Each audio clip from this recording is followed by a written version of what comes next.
नमस्कार बंधुरा आशा करी आपनारा सबाई भालो आछेन। प्रियास कुकिंग ब्लगे आबारो एकटा नतून रेसिपिते आपनादेर सबाइके स्वागत जानाई। आजके आमी आपनादेर संगे खूब सहज पद्धतिते पोलाओ किभाबे बानाते हय सेटाई शेयर करब। आशा करी आजके रेसिपि आपनादेर खूब भालो लागबे। तो चलुन बंधुरा आजके सम्पूर्ण रेसिपिटी बानानो जाक। चिकेन पोलाओ बानानोर जन्य आमी एखाने 100 ग्राम मतो चिकेन निये निয়েছি और चिकेनेर साइजगुलो आमी एई रकम निয়েছি, आपनादेर पछंद मतो निये नेबेन और परिष्कार करे धुए निয়েছি। एरपर मैरिनेट करे नेब।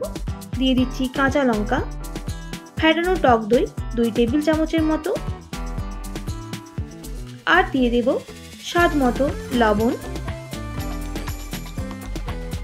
सामान्य परिमाण हलुदेर गुঁড়ো, আপনারা এটা স্কিপ করতে পারেন। আর দিয়ে দিচ্ছি লঙ্কার গুঁড়ো ঝালের জন্য সামান্য পরিমাণ, আর দিয়ে দেব কাশ্মীরি লঙ্কার গুঁড়ো আর গরম মশলা সামান্য পরিমাণ। এবার ভালো করে মিক্স করে নিতে হবে।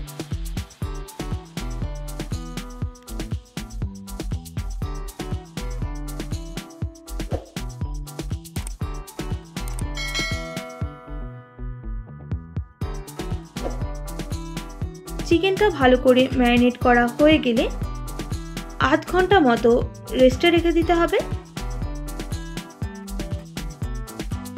एखाने एबार पोलाओ बानानोर जोन्नो आमी बासमती चाल निये निয়েছি। आपनारा किन्तु गोविंदभोग चाल दिয়েও रेसिपिटा करे निते पारेन। एरपर चालटाके परिष्कार करे धुए निते हबे। जल दिए हालका हाथे चालटाके धुए निते हबे। आमी जल पाल्टे पाल्टे भालो करे चालटा धुए निচ্ছি। चाल धोया হয়ে গেছে। এবার সাইডে সরিয়ে রেখে দেব। এখানে আধ ঘন্টা পর একটা কড়াই বসিয়ে দেব রেসিপিটি বানানোর জন্য। কড়াইটা গরম হয়ে গেলে দিয়ে দেব সাদা তেল আর তেলের মধ্যে দিয়ে দেব 1 টেবিল চামচ ঘি, স্বাদটা আরো ভালো করার জন্য। ঘিটা ভালো করে গরম হয়ে গেলে দিয়ে দিতে হবে গরম মশলা, 2টো তেজপাতা, দারুচিনি, 5টা লবঙ্গ, 5টা এলাচ। এবার গরম মশলাগুলো ভালো করে ভেজে নিতে হবে। গরম মশলাগুলো ভাজা হয়ে গেলে দিয়ে দেব হাফ টেবিল চামচ গোটা জিরে, হাফ টেবিল চামচ মৌরি। আবারও ভালো করে ভেজে নিতে হবে। সব গরম মশলাগুলো ভাজা হয়ে একটা খুব সুন্দর গন্ধ বের হয়ে গেছে। এই স্টেজে দিয়ে দিতে হবে কোচানো পেঁয়াজ। আমি এখানে 2টো মিডিয়াম সাইজের পেঁয়াজ কুচিয়ে নিয়েছি, সেটাই অ্যাড করে দিলাম। এবার পেঁয়াজটাকে লাল করে ভেজে নিতে হবে। এখানে আমি দিয়ে দিচ্ছি সামান্য পরিমাণ লবণ, যাতে পেঁয়াজটা আরো ভালো করে ভাজা হয়।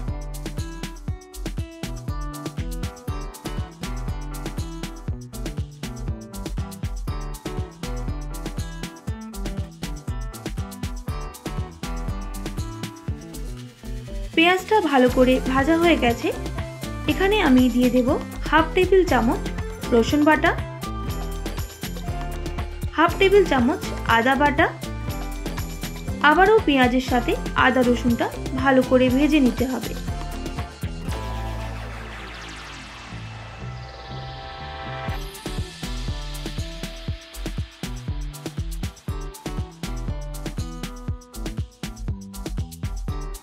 ততক্ষণ ভাজতে হবে যতক্ষণ আদা আর রসুনের কাঁচা গন্ধটা না চলে যাচ্ছে। এটা কিন্তু ভাজা হয়ে এসেছে। এই স্টেজে দিয়ে দেব সামান্য পরিমাণ হলুদের গুঁড়ো আর ঝালের জন্য লঙ্কার গুঁড়ো। আপনারা অবশ্যই হলুদটা কিন্তু স্কিপ করতে পারেন। এবার ভালো করে মশলাটাকে কষিয়ে নিতে হবে। প্রায় 3 থেকে 4 মিনিট সময় নিয়ে মশলাটাকে কষিয়ে নেব।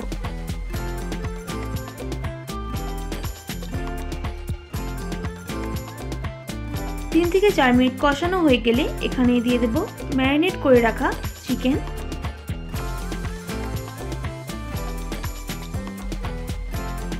এবার মশলার সাথে চিকেনটা ভালো করে মিক্স করে নিতে হবে।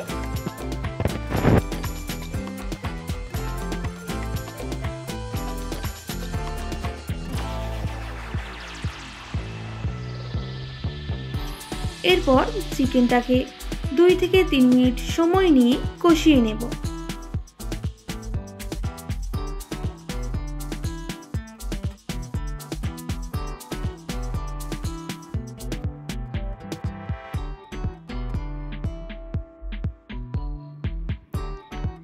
এইরকম কষানো হয়ে গেলে এই স্টেজে আমি একটু ঢাকনা দিয়ে ঢেকে দেব আরও 1 মিনিট মতো। তবে গ্যাসের ফ্লেমটা একদম লো টু মিডিয়ামে রাখতে হবে। এবার ঢাকনা খুলে দিচ্ছি। 1 মিনিট পর আবারও ভালো করে নাড়াচাড়া করে নিতে হবে।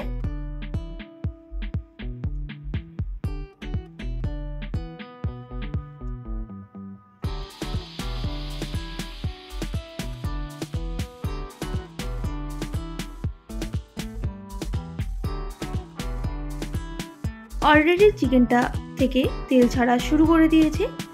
এই স্টেজে আমি দিয়ে দিচ্ছি দুধ। এখানে আমি 1 বাটি মতো কাউ মিল্ক ব্যবহার করছি। এবার ভালো করে মিক্স করে নিতে হবে। মিক্স করার পর গ্যাসের ফ্লেমটা কিন্তু হাই করে দিতে হবে আর 5 থেকে 6 মিনিট এটা ফুটিয়ে নিতে হবে।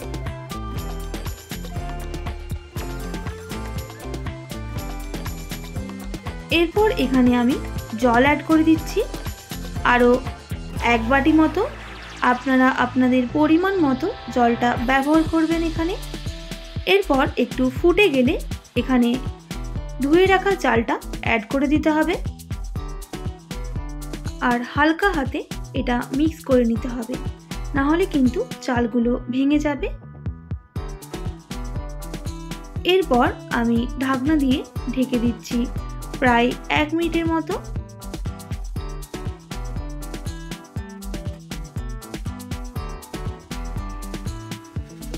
এক মিনিট পর ঢাকনাটা খুলে দেব। এবার একটু নাড়াচাড়া করে নিতে হবে, না হলে তলার দিকটা বসে যেতে পারে। চালটা কিন্তু আমাদের 40%-এর মতো কুক হয়ে গেছে। এবার দমে বসিয়ে দেব। তার জন্য এখানে একটা চাটুই নিয়ে নিয়েছি আর একটু গরম করে নিয়েছিলাম। এবার ওপরে কড়াইটা বসিয়ে দেব আর দিয়ে দেব 1/2 টেবিল চামচের মতো ঘি আর ওপর থেকে একটা সিলভার ফয়েল পেপার দিয়ে দিচ্ছি আর ঢাকনাটা আমি ওপর দিয়ে দেব আর যাতে না হাওয়াটা পাস হয় তার ওপর থেকে ফয়েল পেপারগুলো মুড়ে দেব।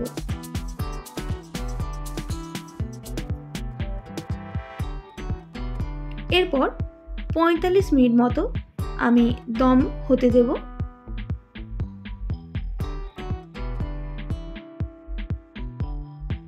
আর 45 মিনিট পর ফিরে এলাম। এবার আমি ঢাকনাটা খুলে দেখিয়ে দেব এটা একদম পারফেক্টভাবে হয়েছে কিনা।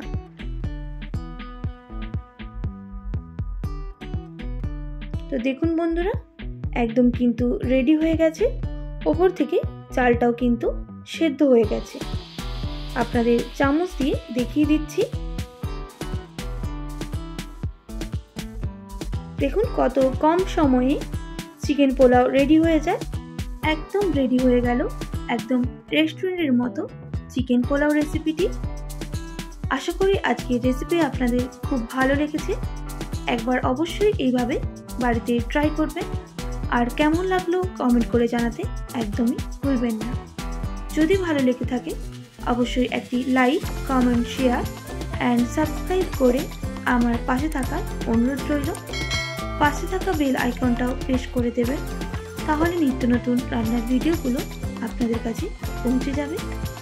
আজকের মতো এতটাই। আবারও নতুন কোনো রেসিপির সঙ্গে দেখা হচ্ছে। আপনারা ভালো থাকবেন, সুস্থ থাকবেন আর এতক্ষণ আমার সঙ্গে আমার ভিডিওটি দেখার জন্য অনেক অনেক ধন্যবাদ আপনাদের সবাইকে।